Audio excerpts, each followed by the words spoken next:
All right, you guys, section 6.2 for Algebra 2, working with polynomials. This is the polynomial definition straight out of your book. It's this big old equation-looking thing.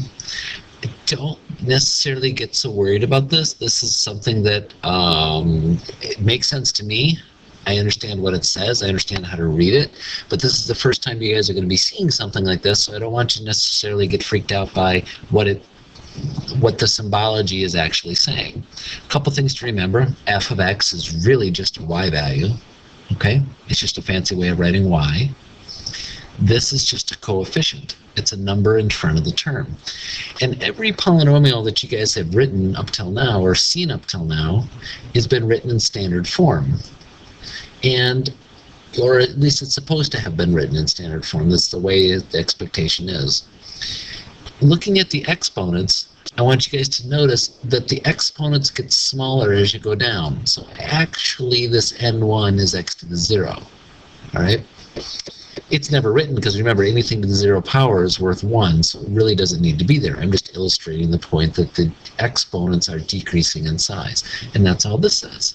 The exponents are decreasing in size until you get down to x to the first, and then there isn't one. The coefficients, it's just its name. The name of this one is different than the name of that one.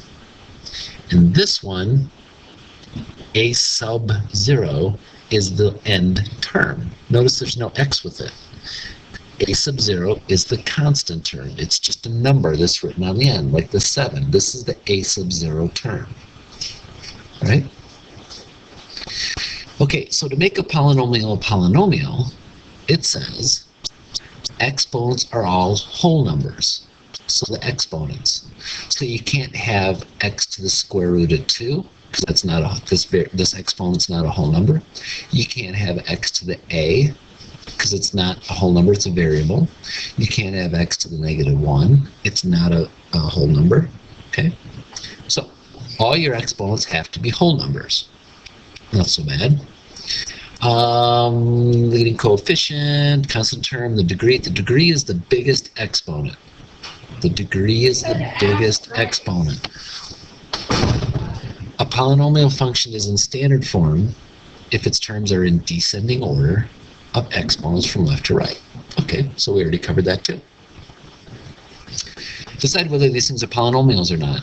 Okay, if it is a polynomial, all the exponents are whole numbers, but it's not written in standard form.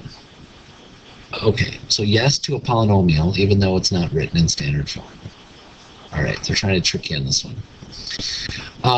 State its degree. The degree would be 4. Its type, don't worry about the type. I'm never going to ask you the type. And the leading coefficient. The leading coefficient is a half. Why do we care about that? Well, whoops, sorry. The leading coefficient is not a half. Yikes. The leading coefficient is the coefficient on the term with the biggest exponent. I fell for it. The leading coefficient is negative 3. This is the one that has the biggest exponent, so it should have been written first. But it wasn't. So if it was written first, like it's supposed to be, that's why it's called the leading coefficient, even though if they try and trick you like they did me. Okay? 1 second, you guys. Sorry, the custodian was coming in, so wanted to pause it. All right, next one. No, this is not a polynomial because it doesn't have this one as a whole number as an exponent. So nope, not a polynomial. Nope, it's got a variable as an exponent. Okay, maybe I crossed it out too fast. You didn't get a chance to see it. No, because it's got a variable as an exponent. Yep, this is absolutely because all the exponents are whole numbers. Okay, it didn't say you can't have weird coefficients. Okay, so it is. The degree is equal to 2. The leading coefficient, again, they're trying to trick you and not write it in descending order of exponents, is pi. Okay, use direct substitution to evaluate the polynomial function for the given value of x. For this given value of x, all they're doing is saying evaluate the sucker. So you're going to go 5, something to the 4th, minus 8 times something cubed plus 7 times something squared. So I wrote this thing without the variable. They're telling you what to replace it with. And then you just type it in your calculator and see what you get. If they told you that was negative 17, then you'd put negative 17 in here. Okay? So you're just filling it in. And strong piece of advice, if you always put parentheses in for a variable, you'll never get them wrong. And then just pick up your calculator and type it from start to finish as you see it. You'll always get them right if you do that. Okay. The end behavior of a function. End behavior is what is the graph doing at its ends. There's a classification way you can break this up into pieces to see how to answer the question. First, I'm going to identify the degree. The degree of a polynomial dictates its end behavior. It determines its end behavior. Your degree is either going to be even or it's going to be odd.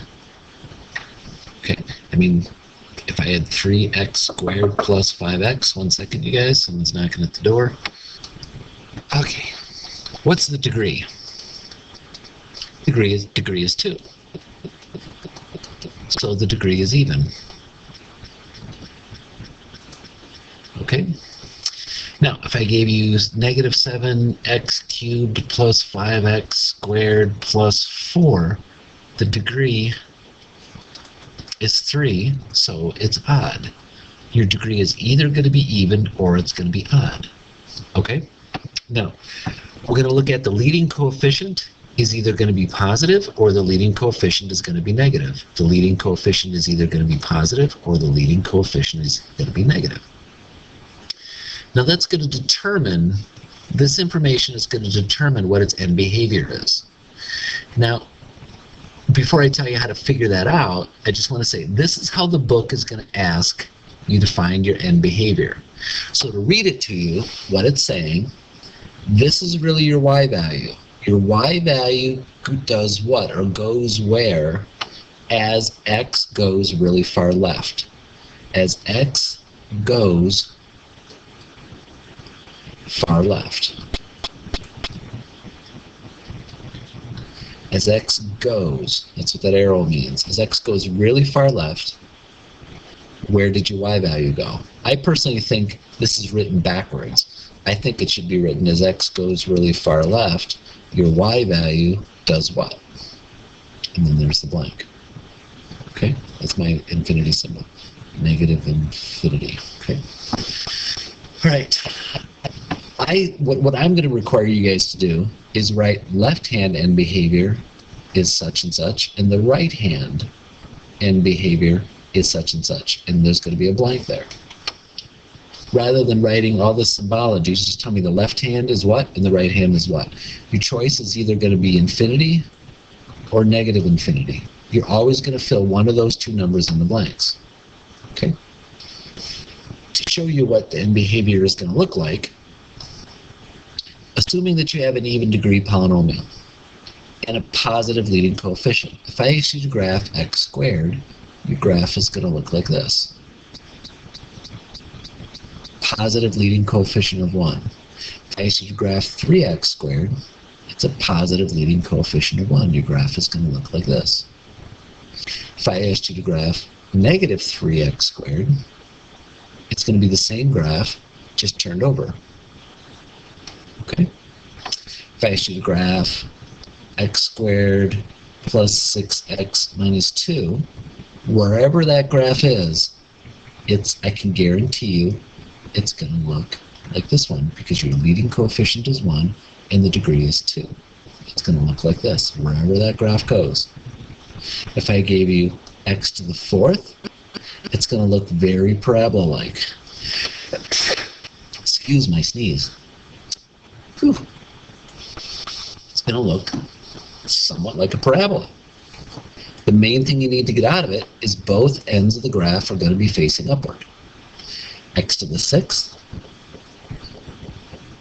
it's going to look like this. The leading coefficient is positive, and the degree is even.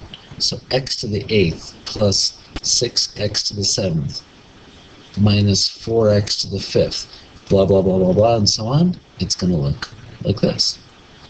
Okay, as far as its end goes, sure, the graph is going to wiggle around a bit and then go up and go down. But we're not interested in what it's doing in the middle. We're interested in what it's doing at the ends of the graph. That's why it's called end behavior.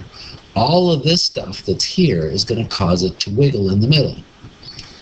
This, the degree, and the leading coefficient is what's going to cause this basic shape where both ends are pointed up.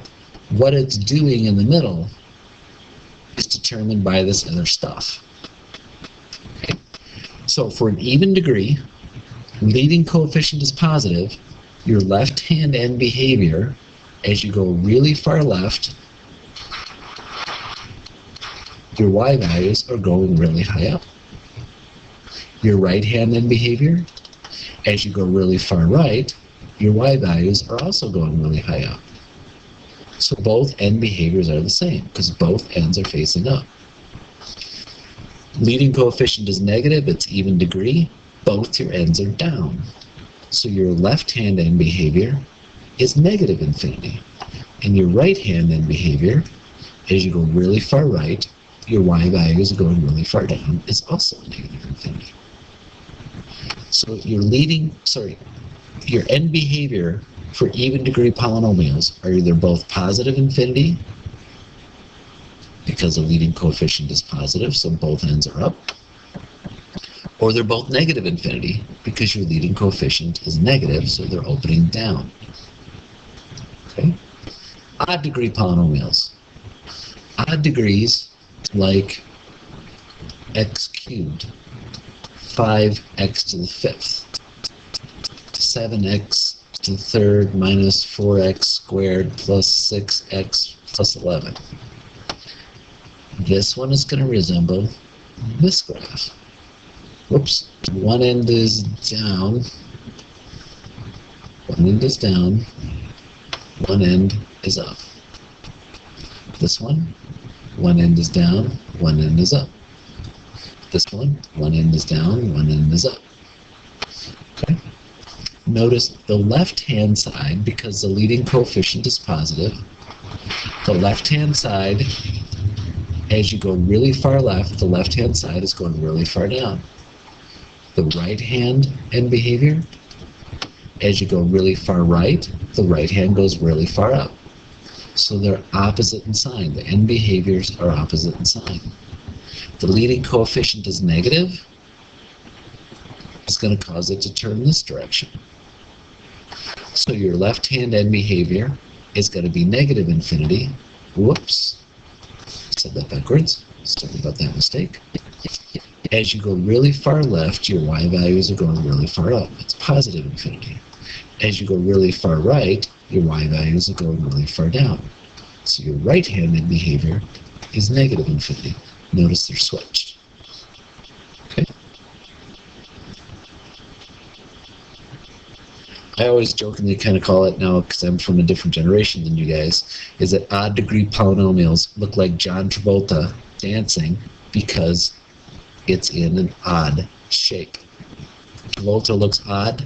Odd degree polynomials look odd. Okay. Write the quadratic function in standard form. Well, let me back up 1 second. So what they're going to do with this, you guys, is they're going to give you a polynomial. F of x is equal to, I don't know, 17x to the fifth plus 5x to the fourth minus 3x cubed plus 12x squared minus 1x plus 6. And they're going to say, tell me what the end behavior is. Okay. It's an odd degree with a positive leading coefficient. So that means it's going to roughly look like this. So the end behavior, left-hand end behavior, is negative infinity. And the right-hand end behavior is going to be positive infinity. That's what you're going to do with it. That's how you're going to handle it. Okay? Write a quadratic function in standard form. You would FOIL this thing first, then multiply it by 2. So you'd have x squared plus 4x minus 7x minus 28. Then you'd have x squared minus 3x minus 28. and it's all times 2. So 2x squared minus 6x minus, what would that be, 56? This one, remember you have to do that first. So x minus 2 times x minus 2. X squared minus 4x plus 4 times negative 4. We're still doing PEMDAS.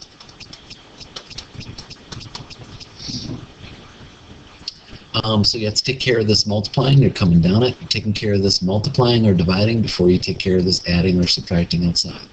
So that would be negative 4x squared plus 16x minus 16 plus 5.